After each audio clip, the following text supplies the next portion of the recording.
So it's everything you described all happening simultaneously. It's as simple as that, right?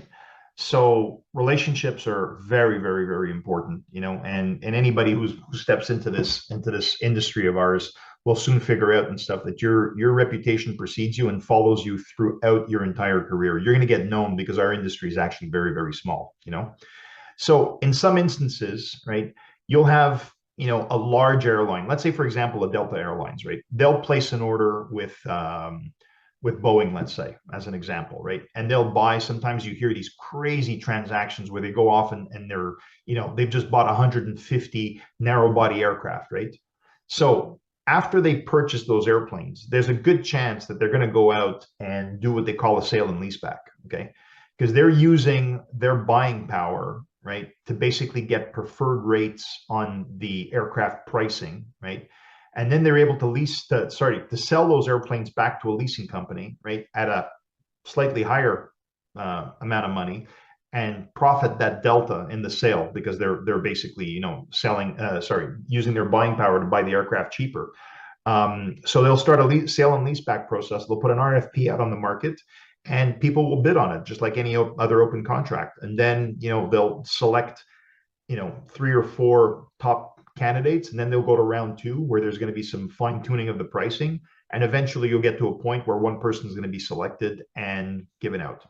That's one way of doing it. Another way of doing it is, an OEM manufacturer. Like when I was over at Bombardier, we'd be soliciting leasing companies and airlines to see if they'd want to place speculative orders with us. So, a spec order is when you're buying aircraft without necessarily having customers. You're buying slots on the skyline so that you're going to be able to offer these airplanes out to a customer in the future that requires them. So how does that work? Effectively, you're reserving spots on the skyline, and once you get to a point that's closer to the delivery standpoint, there's such a huge back order of aircraft right now that an airline might need an airplane tomorrow morning, and if you've got one on the skyline, they'll pay you a premium for that particular position. Okay, so that's another way that you can do the transactions. In the leasing world, if you look in the past, there's been smaller entrants, and all of the leasing companies really started small, it seems, and then some of them have grown and grown. And you have that big corporations will start a leasing branch, and then they'll give up on it. And so maybe talk a little bit about, it seems like easy money, but obviously it's not. So what are the challenges that leasing companies encounter, and how do they survive? I think the biggest challenges are capital and cost of capital.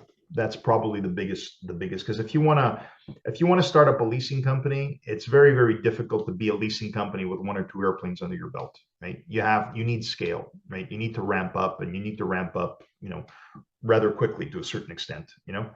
And what makes or breaks a leasing company, right, is first of all their reputation, who they are, because there's some key players in the market depending on what type of aircraft class you're looking at. Okay, so if you want a wide body aircraft, there's ALC, BOC. There's a couple of companies that come right to mind that those are kind of the guys for the big airplanes.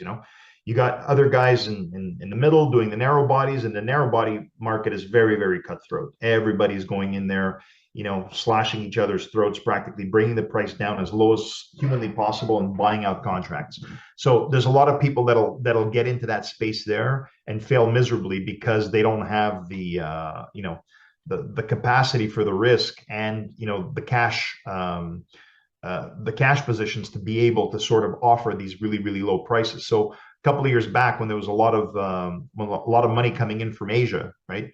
A lot of these Asian leasing companies were basically offering rock bottom, rent prices on these airplanes because they needed to deploy capital. And everybody on the North American side, and some of the Irish leasing companies just couldn't follow through. So all of a sudden they weren't placing airplanes. They needed to do PDP payments, and at one point the cash runs out and you just can't continue your business. So I think cash and the access to capital is probably the most important thing when it comes to leasing, and that could probably make or break a leasing company.